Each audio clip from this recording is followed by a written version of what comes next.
بسم اللہ الرحمن الرحیم۔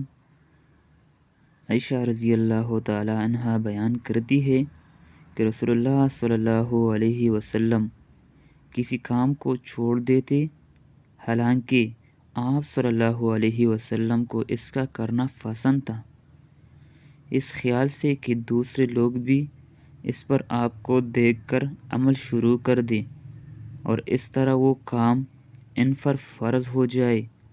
رسول اللہ صلی اللہ علیہ وسلم نے چاش کی نماز کبھی نہیں پڑھی، لیکن میں پڑھتی ہوں۔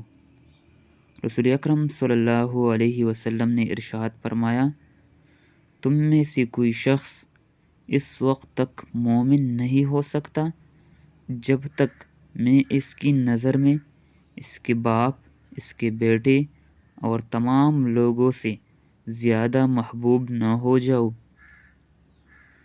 حضور نبی کریم صلی اللہ علیہ وسلم نے ارشاد فرمایا کہ بے شک اللہ نے زمین پر حرام کر دیا ہے کہ وہ انبیاء کرام کے جسموں کو کھائے، تو اللہ کی نبی زندہ ہے اور انہیں رزق دیتا ہے۔